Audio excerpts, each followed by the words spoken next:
Everyone, this is one Supreme Court judgment for crucial criminal law concepts like test identification, parade, discovery rule, principle of parity in criminal law, and kidnapping for ransom. If you are preparing for judiciary, APO, or law exam, or you are a practicing lawyer, don't miss this comprehensive breakdown. This is a recent judgment delivered in 2026. This name is Harjinder Singh etc. versus state of Uttar Pradesh तक।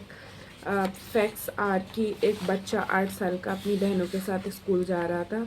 वहाँ पे उसे gun point पे रोक के उनकी bicycle को kidnap कर लिया जाता है बच्चे को। फिर उसके बाद किडनैपिंग को बस उसकी 2 सिस्टर आई विटनेस होती हैं, उसके पापा नहीं देखते हैं। बाद में फिर पापा फॉलो करते हैं जंगल में। वो बच्चा जंगल की तरफ को लेके जाते हैं उस बच्चे को, जहाँ वो नहीं मिल पाता है। बाद में वो बच्चे की रिकवरी होती है फ्रॉम अ हट काइंड ऑफ हाउस, जहाँ पे एक लेडी होती है। उसके अलावा उस लेडी के पॉइंटिंग पे और एक और 2 अक्यूज्ड के पॉइंटिंग पे उस बच्चे के कपड़े वगैरह डिस्कवर होते हैं। उसके अलावा इस केस में जो है सेक्शन एप्लीकेबल वो 364 IPC and 368 IPC. For this you need to do a homework. The corresponding section of BNS you have to find out. Concepts are same and the only difference is section number. इसमें accused कहते हैं कि हमने बच्चे को बहुत अच्छे से ट्रीट किया था हैंस, और इस वजह से हमने बच्चे को कोई हर्ट नहीं कोज किया, लाइफ डेंजरिंग कुछ नहीं किया। तो ये जो है 364A का मैटर नहीं बनता। बट सुप्रीम कोर्ट ने कहा कि बच्चे को, हाँ बच्चे के एविडेंस हैं, बच्चे की टेस्टमनी है कि उसको अच्छे से ट्रीट किया गया था, लेकिन यहाँ पे बच्चे को गन पॉइंट पे ले जाना ही उसको लाइफ थ्रेटनिंग हो जाता है और उसको हार्ट का फियर, लाइफ थ्रेट का फियर आ जाता है। तो 364A is applicable in this case.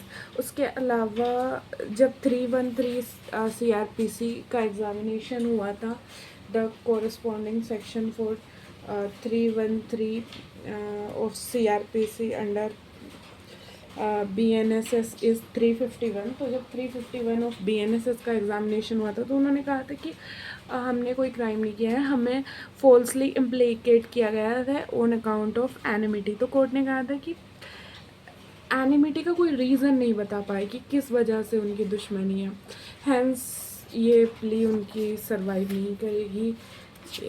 इसके अलावा इसमें कंटेंशन थी अक्यूज्ड की टेस्ट आइडेंटिफिकेशन परेड नहीं कराया गया। तो सुप्रीम कोर्ट ने कहा कि सिंस आपने डिस्कवरी करा दी इमीडिएटली, थोड़े ही टाइम के बाद एकदम आपका अरेस्ट हो गया, तो और फिर आपका डॉक आइडेंटिफिकेशन कोर्ट में आपको आइडेंटिफाई कर लिया गया, तो यहाँ पे सिर्फ इस वजह से कि TIP नहीं हुई थी आपको अक्विट नहीं किया जा सकता। अब यहाँ पे हम कंटेंशंस कोर्ट की लैंग्वेज में देखते हैं एंड उनका आंसर्स देखते हैं। First contention which requires consideration is demand of ransom is not proved. तो देखो कोर्ट ने कहा कि इसमें डिमांड ऑफ रैंसम प्रूव हो गई है क्योंकि उन्होंने रिसीवर टेलीफोन पे कॉल किया था जो बेटी ने उठाया था। फर्दर PW2 और PW3 की टेस्टमनी से कोरोबरेट हो गया कि उन्होंने कॉल करके एट 11 AM पैसे मांगे थे, जबकि CDR नहीं है यहाँ पे, कॉल डिटेल्स नहीं है, लेकिन रिसीवर पे रिसीव हुआ था इस वजह से। और उसके अलावा क्रॉस एग्जामिनेशन में भी ये बात सस्टेन कर गए विटनेस और वो बच्ची जिसको कॉल मिला था कि दे नीड द मनी। उसके अलावा सेकंड कंटेंशन है कि no test identification parade was held to identify the appellant. तो ये भी नहीं एक्सेप्ट की गई क्योंकि since the abducted was recovered on the pointing out Dilbag Singh's statement that a test identification parade should have been held is of no consequence as abductee was recovered. It can't be said the prosecution case is fabricated in any manner. The recovery is also in the presence of public witnesses, including the father of the abductee. The fact stated in the oral testimony matched the तो ये यहाँ पे public witnesses भी हैं और father भी है witness इस बात का कि दिलबाग ने ही बच्चे को डिस्कवर कराया। अब जब आपने अब बच्चे को डिस्कवर करा दिया, आपको पता है बच्चा कहाँ था, तो अब क्वेश्चन ही नहीं होता कि आप अक्यूज़्ड हैं या नहीं हैं, आपकी टेस्ट आइडेंटिफिकेशन परेड हुई है नहीं है। एक और कंटेंशन थी यहाँ पे हरजिंदर की कि जब वो जेल में था तो लड़के की माँ और लड़के की बहन आई थी उससे मिलने के लिए, खाना भी लेके आई थी। तो उसने कहा कि मुझे फॉल्सली इम्प्लिकेट किया गया, उन लोगों ने मुझे क्रिमिनल नहीं माना। तो कोर्ट ने तो उसमें मदर ने और सिस्टर ने रीजनिंग दी कि हम इस वजह से गए थे कि जानने के लिए कि कौन इस कॉन्स्पिरेसी का मास्टरमाइंड है, वाई वी वर टारगेटेड, हमारा बच्चा क्यों किडनैप हुआ। तो कोर्ट ने इस रीज़न को जस्टिफिएबल माना क्योंकि कोई भी पेरेंट्स, कोई भी सिस्टर ये जानने की कोशिश करेगी, और ईटेबल लाने का मतलब ये नहीं होता कि माफ़ कर दिया उसको, वो जस्ट इंफॉर्मेशन निकाल लाने के लिए may be familiar they were.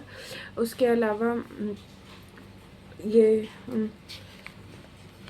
The entire वो सेट प्रोसिक्यूशन वो सक्सेसफुल टू एस्टेब्लिश रेस्पेक्टिव, हर एक अक्यूज्ड का रेस्पेक्टिव रोल भी एस्टेब्लिश कर दिया प्रोसिक्यूशन ने।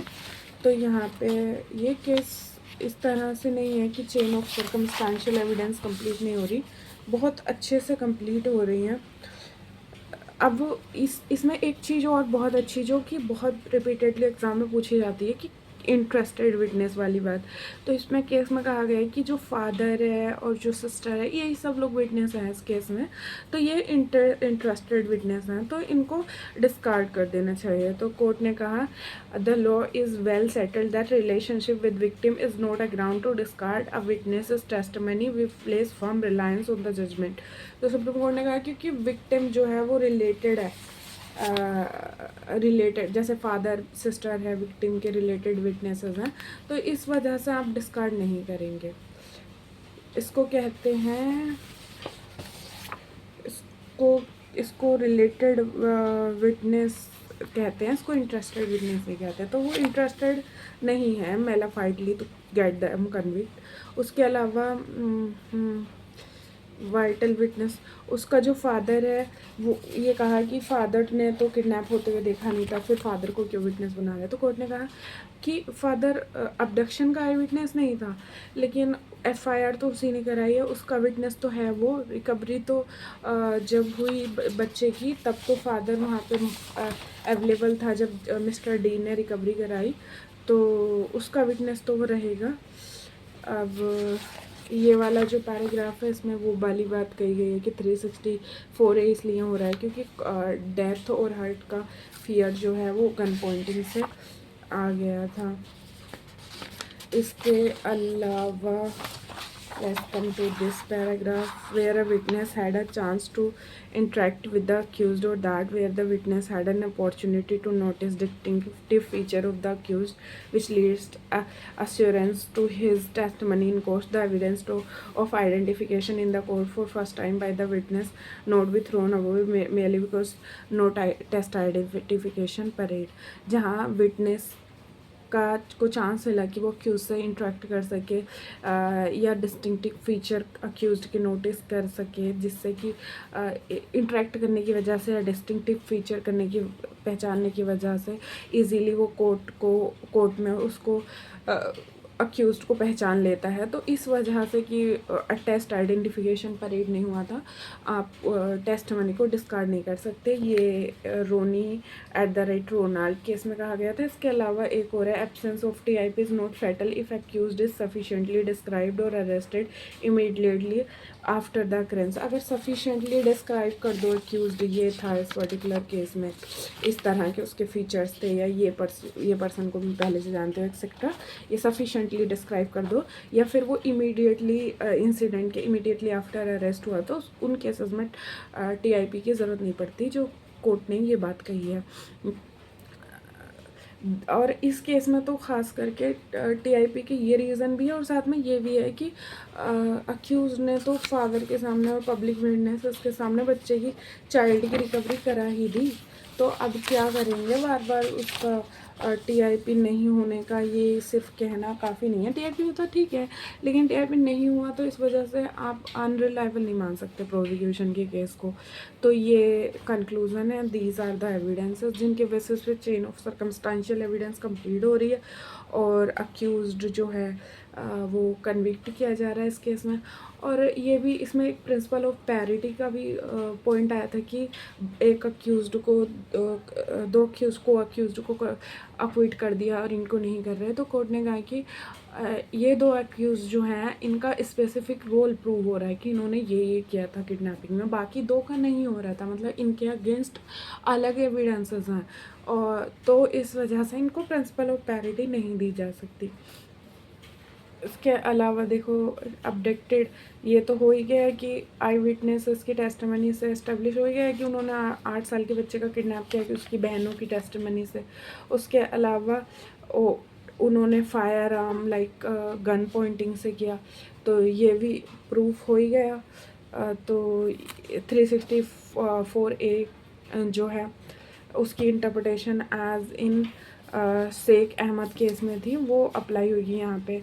फिर demand of ransom of 5 lakh भी हो ही गया क्योंकि टेलीफोन आया था और कंसिस्टेंट ओरल टेस्टिमनी है। उसके अलावा जो है इनका कंटेंशन की टीआईपी नहीं है, तो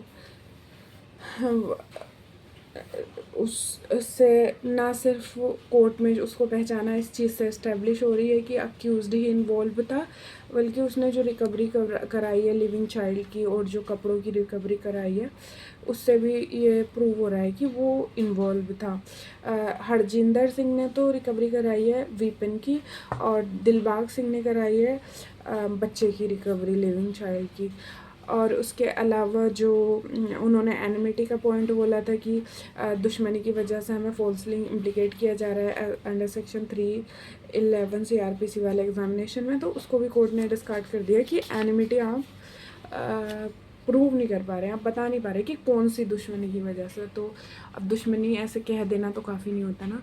thanks for watching the entire video and to get updated with such beautiful